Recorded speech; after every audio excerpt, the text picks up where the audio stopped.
Hello, friends, and welcome to the Exams Made Simple. And we are back again with the Hindu Complete Newspaper Analysis for 20th April 2023. 20 अप्रैल 2023 का the Hindu newspaper analysis देखेंगे।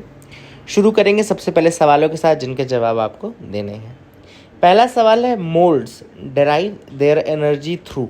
Moulds अपनी energy इनमें से कौन से माध्यम से derive करते हैं? First is photosynthesis, second is heterotrophy, third is sulphur synthesis या डी ऑटोट्रॉफी। तो मोल्ड्स देखो ना फोटोसिंथेसिस करते हैं, ना ऑटोट्रॉफी करते हैं और ना ही सल्फर सिंथेसिस करते हैं।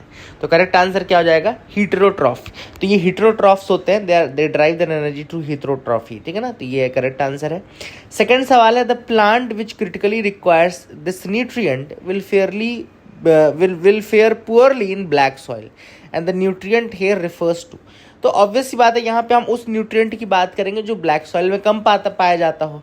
तो अगर आप इन चारों में से देखें और मुझे बताएं कौन सा न्यूट्रिएंट ऐसा है जो ब्लैक सॉइल में बहुत कम पाया जाता है, उसका नाम वही आंसर होगा, ठीक है ना। तो the correct answer for this is D, phosphorus. अगर हम ब्लैक सॉइल को देखें तो ब्लैक सॉइल होती है, रिच होती है लाइम में, आयरन में, मैग्नीशिया में, एल्यूमिना में। इसके अलावा पोटैश भी उनमें पाया जाता है, but they lack phosphorus, nitrogen and organic matter. तो ऑप्शन के अकॉर्डिंग अगर नाइट्रोजन होता तो नाइट्रोजन भी आंसर हो सकता था, लेकिन अभी चूंकि फॉस्फोरस है तो फॉस्फोरस करेक्ट आंसर है इस क्वेश्चन में, ठीक है ना। तो याद रखिएगा। थर्ड क्वेश्चन है, Mediterranean trees adapt themselves to dry summer with the help of their thick barks and wax coated leaves. These help them to. तो जो मेडिटेरेनियन ट्रीज रहते हैं वो अपने आप को ड्राई समर्स में अडेप्ट कर लेते हैं with the help of their thick barks and wax coated leaves. तो ये कैसे हेल्प करते हैं? तो बेसिकली ये इस तरीके से हेल्प, बहुत ही आसान सवाल है ये, मैंने आपको इकोलॉजी इन्वायरमेंट में पढ़ाया भी है कई बार। तो इसका करेक्ट आंसर आप देख लीजिए, ऑप्शन आपके सामने 4 हैं। पहला तो लिखा है कि increases the area of the leaves to step up the glucose intake. Second लिखा है देखो, increase the rate of water flow from the roots to shoots, cut down the need of for photosynthesis and D है reduce transpiration. तो जो उनकी thick bark होती है and wax coated leaves होती है, ये हेल्प करती है बाय रिड्यूसिंग द ट्रांसपिरेशन। तो correct answer is D here. I hope you got clarity, I hope आपको समझ में आ गया होगा। अब एक छोटा सा मैप, आपको बहुत छोटा सा मैप है, वाकई में छोटा सा मैप है। दिस इज एक्चुअली, अभी रशिया और यूक्रेन का लफड़ा चल रहा है ना, तो एक एक जोग्राफिकल फीचर अपन रोज देखेंगे। तो जैसे यहाँ पर रशिया और ये आपका यूक्रेन के बीच में एक स्ट्रेट आता है, उस स्ट्रेट का नाम क्या है? तो उस स्ट्रेट का नाम है कर्च स्ट्रेट। याद रखिएगा, रशिया और यूक्रेन के बीच में जो स्ट्रेट आता है उसको बोलते हैं कर्च स्ट्रेट।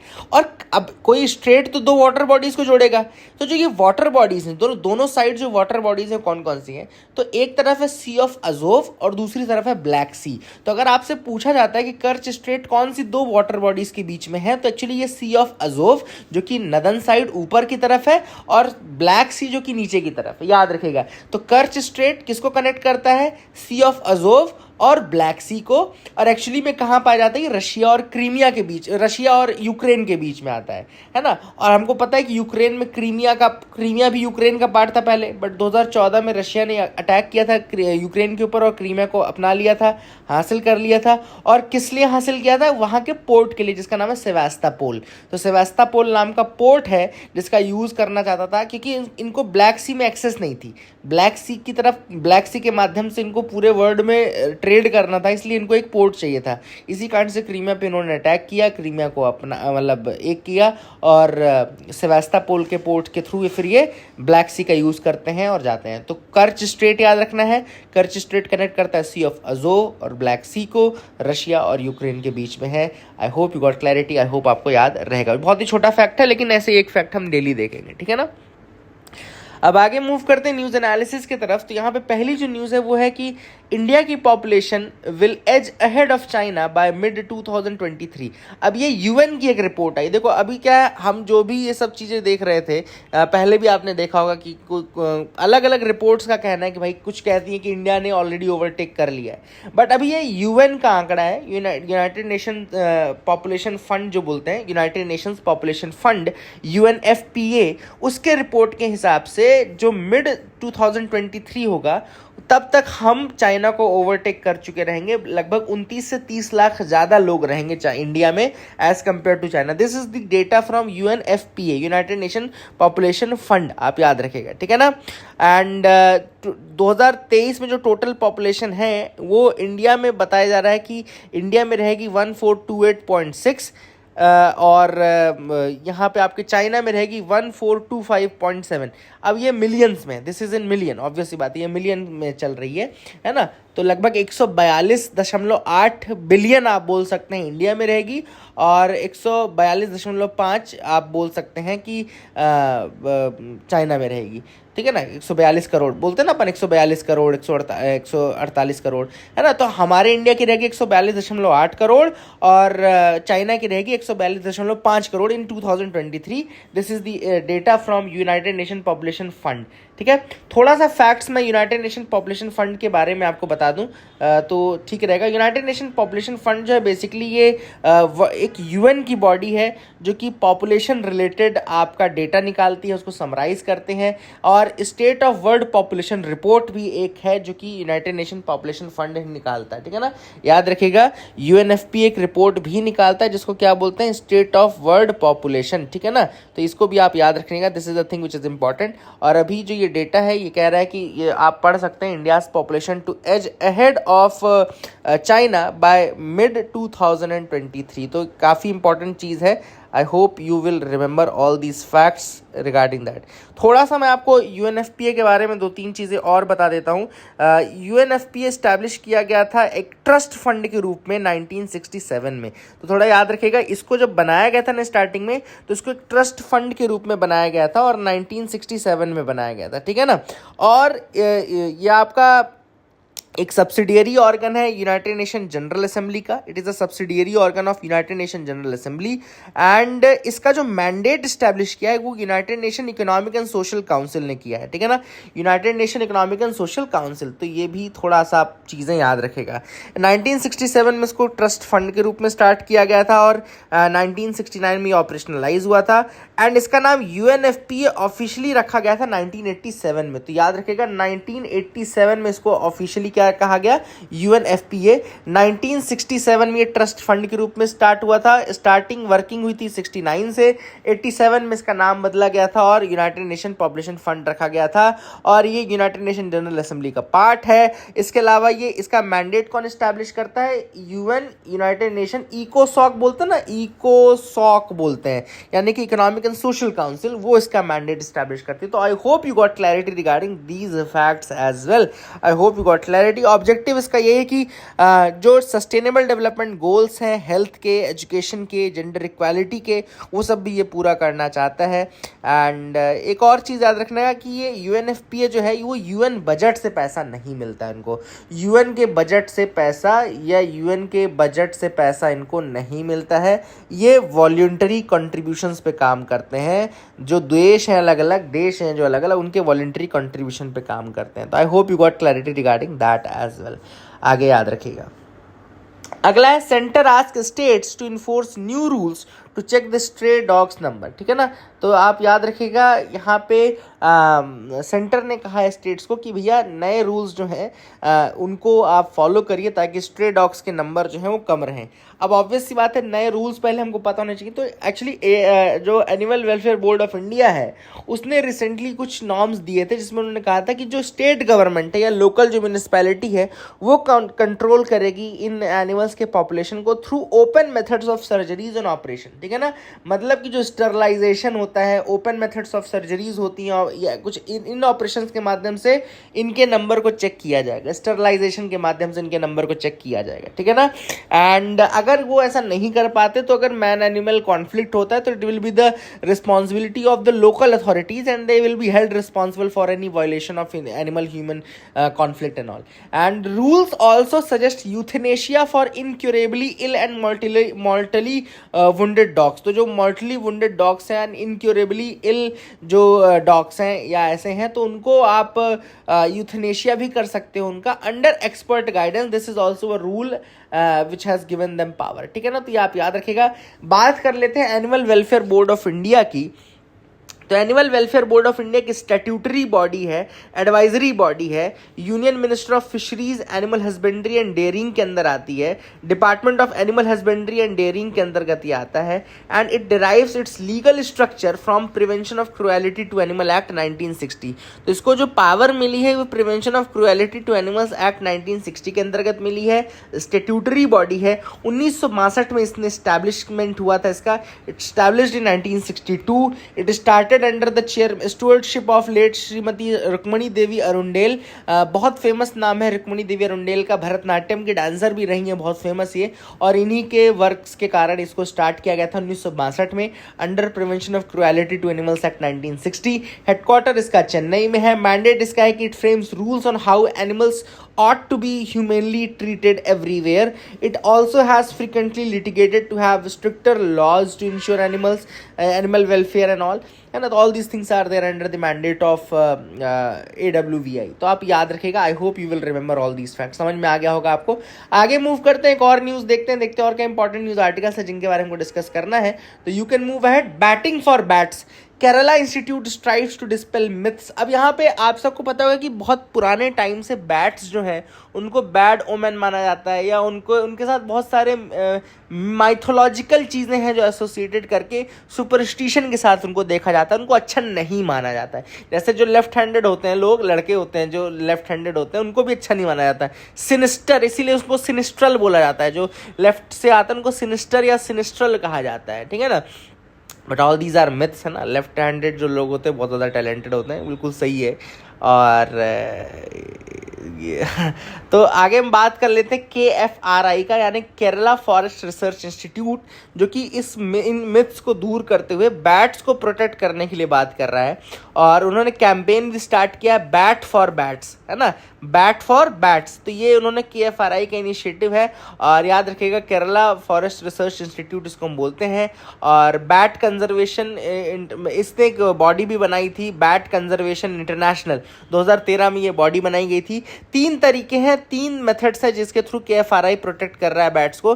पहला जो तरीका है, the first is basically long term study that focuses on community ecology of bats in Kerala. तो केरला के बैट्स की कम्युनिटी इकोलॉजी को स्टडी किया जा रहा है, लॉन्ग टर्म स्टडी उस पर की जा रही है, फर्स्ट मेथड। सेकंड है पार्टिसिपेटरी कंजर्वेशन एफर्ट्स हैं for Salim allies fruit bat, the only endangered bat species in Kerala. तो केरला की एकमात्र जो इंडेंजर्ड बैट स्पीशीज है वो सलीम अली फ्रूट बैट है। And the third is a citizen science programme called Indian fruit bat project. तो KFRI ने ही इंडियन फ्रूट बैट प्रोजेक्ट भी स्टार्ट किया था जून 2022 में। And this project aims to map and conserve the roosting sites of Indian flying fox, one of the world's largest bats. तो ये बेसिकली इस प्रोजेक्ट के अंतर्गत जो इंडियन फ्रूट बैट प्रोजेक्ट है, इस प्रोजेक्ट के अंतर्गत जो बेसिकली उनका काम है कि मैप करना एंड कंजर्व करना the roosting site of India's flying fox. Indian flying fox क्या है, one of the world's largest bat, ये बैट ही है फ्लाइंग फॉक्स। तो ये नाम भी याद रखना कि Indian flying fox is a bat species actually, है ना। तो यूपीएससी अगर स्पीशीज वाला क्वेश्चन पूछता है तो यहाँ पे कंफ्यूज कर सकता है, फॉक्स का स्पीशीज मत बोल देना, है ना।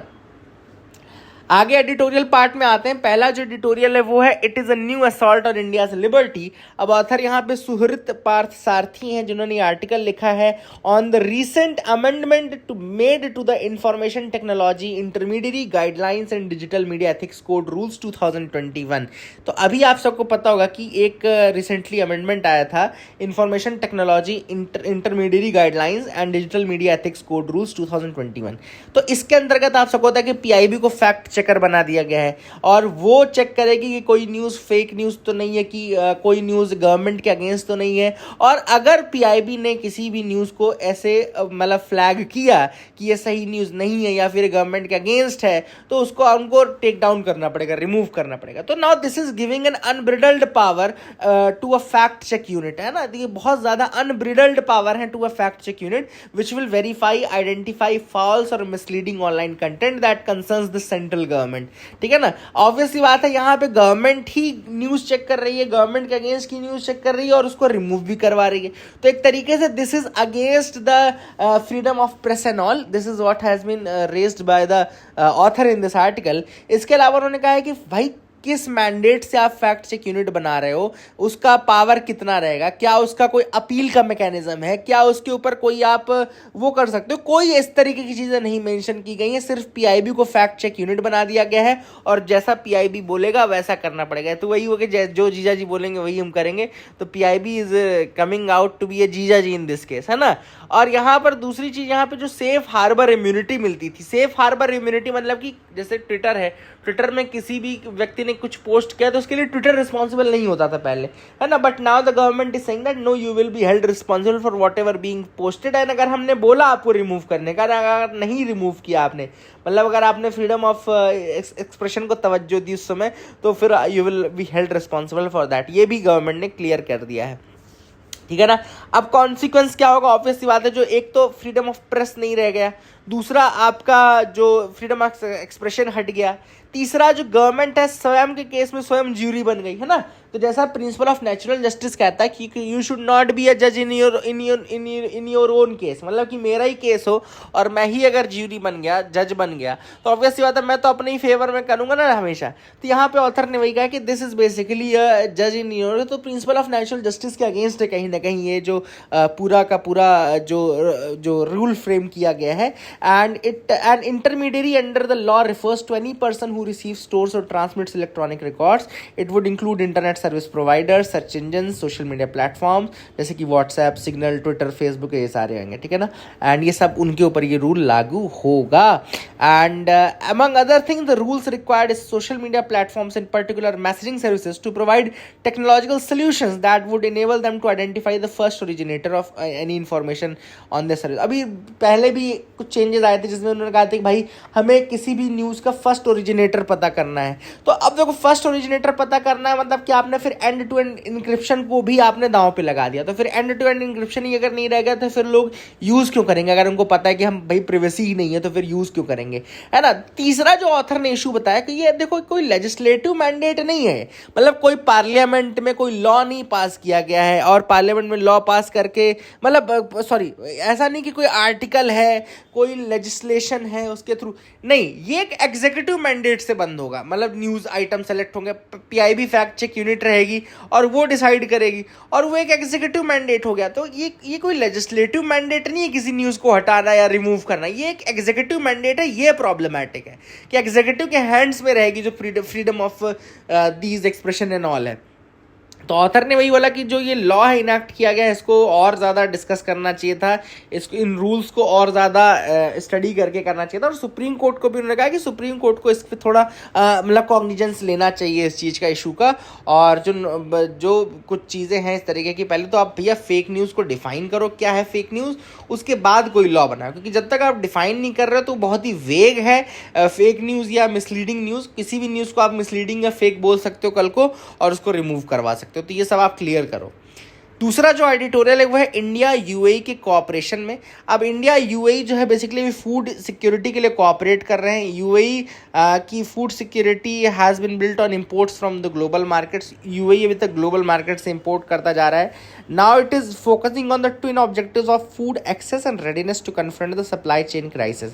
अब जो है यूएई फोकस कर रहा है कि भैया एक तो फूड की एक्सेस रहे, चाहे सप्लाई चेन में कितनी भी क्राइसिस आ जाए। इंडिया जो है वर्ल्ड का सेकंड लार्जेस्ट फूड प्रोड्यूसर है and it is an essential partner of UAE. I2U2 भी आपको पता होगा कि I2U2 भी एक ग्रुप है, I2U2 है ना। तो यहाँ पे यूएई यूएसए हो गया और इंडिया और इजराइल हो गया। तो these are the groupings at all. तो अब यहाँ पे वही चीज़ ऑथर ने कहा है कि हम दोनों कोऑपरेट करेंगे और इंडिया ऑब्वियस सी बात है अपना ग्रीन रेवोल्यूशन का एक्सपीरियंस हमारे साथ शेयर करेगा। India is already very important producer globally of the food and all. तो वो एक्सपीरियंस लेकर के इंडिया में आएंगे और यूएई के पास देखो पैसा है तो वो इन्वेस्टमेंट लेकर के आएंगे। इसके अलावा इंडिया में ऑलरेडी पब्लिक डिस्ट्रीब्यूशन सिस्टम चल रहा है which is one of the world's largest food subsidy programme providing nearly 800 million citizens with subsidised grains. 800 million लोगों को हम सब्सिडाइज्ड ग्रेन प्रोवाइड करते हैं। This a very important figure which is there. India में ही सबसे बड़ा लार्जेस्ट न्यूट्रिशन प्रोग्राम भी चल रहा है चिल्ड्रंस एंड वुमेन के लिए, जिसको पोषण अभियान बोलते हैं। इसके अलावा G20 में आप सबको पता है कि मिलेट्स का कंजम्पशन या श्री अन्न का कंजम्पशन हमने बहुत ज़्यादा प्रमोट किया। इंटरनेशनल ईयर ऑफ मिलेट 2023 को डिक्लेयर किया गया है ना। इसके अलावा all this things are there. इसके अलावा थ्री सीज जो हैं, कोविड, कन्फ्लिक्ट एंड क्लाइमेट, हमको इन तीनों से फाइट करना है, specially in this area of food security. Covid, conflict और क्लाइमेट, तीन को फाइट करना है। एंड यूएई जो है बेसिकली ऑब्वियस बात है अपने साथ इन्वेस्टमेंट लेकर के आएगा, सप्लाई चेन्स को और स्ट्रॉन्ग करने की कोशिश करेगा, अपने आप मतलब इन्वेस्टमेंट भी कर सकता है अलग अलग जगह, फूड पार्क्स में इन्वेस्ट कर सकता है, फूड सिक्योरिटी कॉरिडोर बनाए जा सकते हैं, कॉम्प्रिहेंसिव इकोनॉमिक पार्टनरशिप एग्रीमेंट है ही इंडिया और यूएई के बीच में, तो ये भी आप याद रख सकते हैं। इंडिया यूएई के बीच में क्या है, CEPA, comprehensive economic partnership agreement बोलते हैं, CEPA। ऐसा क्वेश्चन यूपीएससी बहुत पूछता है ना, पहले भी पूछा है, तो आप इसको याद रखिएगा। I hope you got clarity regarding this article as well. आगे मूव करते हैं, देखते हैं अभी रिसेंटली दूध के दाम बहुत ज़्यादा बढ़ चुके हैं, तो उसका रीज़न क्या है, उसके रीजंस मैं आपको बता दूं। इंडिया में दूध के दाम ज़्यादा इसलिए क्योंकि हमारे तो जो प्रोडक्शन है मिल्क का वो स्टैग्नेंट या उससे थोड़ा कम हुआ है, स्टैग्नेंट या कम हुआ है। क्यों हुआ है? Because of the lumpy virus disease. आप सबको पता है लंपी वायरस डिसीज में बहुत सारे कैटल जो थे, 1-1.5 लाख कैटल इफेक्ट हुए, और ये स्पेशली राजस्थान और इधर के एरिया से बहुत ज़्यादा था। इसके अलावा जो फॉडर के प्राइसेस हैं काफ़ी ज़्यादा the prices of fodder has increase a lot. अब देखो फॉडर के प्राइस बढ़ेंगे तो हम अच्छी खपत नहीं खिलाएंगे जानवरों को, फिर हम ये खरीदना बंद करेंगे, फिर उनको नॉर्मल चावल दाल खिलाना पड़ेगा, और चावल दाल खिलाओगे तो ऑब्वियसली दूध का प्रोडक्शन पे थोड़ा कम हो जाएगा। एंड यहाँ पे याद रखिएगा, India is the largest producer of milk in the world and account for nearly 24% of the milk production world wide. तो ये भी एक फैक्ट है जो आप याद रख सकते हैं। Why is a star planet pair emitting radio signals. तब एक स्टार प्लैनेट पेयर है, एक एलियन वर्ड है जिसको हम बोलते हैं YZ-SETI-B। याद रखिएगा YZ-SETI-B। एंड ये भी न्यूज़ में बहुत ज़्यादा रहा है। YZ-SETI-B क्या है? It's a Rocky earth sized exoplanet rotating around a small red dwarf star YZ-SETI। याद रखिएगा अर्थ साइज्ड एक्सोप्लैनेट है SETI-B, YZ-SETI-B is earth size exoplanet. Exoplanet मतलब कि हमारे जो सोलर सिस्टम है उसके बाहर का ही बाहर का है, ठीक है ना। तो YZ-SETI-B जो है it is nearly 12 light years away from the earth and astronomers have detected a repeating radio signal from this exoplanet। YZ-SETI-B से हम एक रेडियो सिग्नल एमिट होता हुआ इंडिया की तरफ, अर्थ की तरफ आता है। And it is suggesting a very important thing, suggesting the presence of magnetic fields which is one of the prerequisite for a habitable planet। है ना, ऑब्वियसली बात है। ये क्या दिखाता है कि ये भैया यहाँ पे मैग्नेटिक फील्ड है, और magnetic field basically shows that which is one of the prerequisites for the मतलब लाइफ टू एग्जिस्ट, ठीक है ना। एंड मैग्नेटिक फील्ड क्यों मैटर करती हैं? जैसे कि just as energy surges from the sun sometimes disrupts telecommunications on earth and damages the orbiting satellites, intense bursts of energy from the YZ-SETI star exoplanet exchange produce spectacular auroral lights। तो यहाँ पे भी अर्थ पे भी आपको बहुत सारी auroral light because of these signals, magnetic fields from YZ-SETI वहाँ से निकलते हुए दिखते हैं। And these radio waves are strong enough to be picked up on Earth, confirm the existence of an exoplanetary magnetic field। तो ये exoplanetary magnetic field है जो कि exist कर रही है वहाँ पे। अब YZ-SETI-B जो है उसका small orbit है, and उन्होंने कहा कि भैया एक एटमॉस्फेयर अगर वहाँ हुआ है ना तो that will be a good thing to happen. यही एक चीज़ है। एक टर्म था गोल्डीलॉक जोन। गोल्डीलॉक जोन क्या होता है मैं आपको बता दूं। Goldilock zone refers to habitable zone around a star where the temperature is just right, मतलब कि not too hot not too cold for liquid water to exist on the planet. तो ये एक इंपॉर्टेंट चीज़ है गोल्डीलॉक जोन, आप याद रखिएगा। आगे देखते हैं और क्या इंपॉर्टेंट न्यूज़ आर्टिकल्स है जिनके बारे में हमको डिस्कस करना है। तो यहाँ तो ऐसी कोई न्यूज़ नहीं है, बिल्कुल जो मैं छोड़ रहा हूँ आप छोड़ सकते हैं। यूनियन कैबिनेट ने 6000 करोड़ की नोट दे दी है फॉर द क्वांटम मिशन। याद रखिएगा क्वांटम कंप्यूटिंग को बढ़ाने के लिए एक देश में मिशन चल रहा है, नेशनल क्वांटम मिशन, और उसमें रिसर्च को फंड किया जाएगा, development of quantum computing technology. Quantum computing technology की जो सबसे क्वांटम मतलब कंप्यूटिंग टेक्नोलॉजी की जो सबसे इंपॉर्टेंट यूनिट है, मतलब कि unit of data and knowledge, वो है क्यूबिट्स। याद रखिएगा क्यूबिट्स, उसको क्या बोलते हैं? क्यूबिट। तो क्वांटम कंप्यूटिंग में जो डेटा की पैकेट्स होते हैं, यूनिट होती है, उसको हम क्यूबिट्स बोलते हैं, याद रखिएगा। और नेशनल क्वांटम मिशन जो है ऑलरेडी चल रहा रहा है एंड क्वांटम मैकेनिक्स का यूज़ किया जाता है। एंड इसमें कंप्यूटर्स जो रहते हैं बेसिकली उनकी एक तो स्पीड बहुत ज़्यादा रहती है, दूसरा कि उसमें जो सिक्योरिटी है वो काफ़ी ज़्यादा रहती है ना।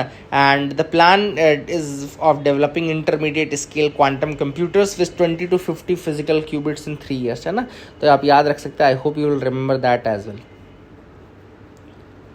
अब क्यूबिट्स को ही क्वांटम बिट्स कहते हैं। They are the units of process by the quantum computers, they are the units of process by quantum.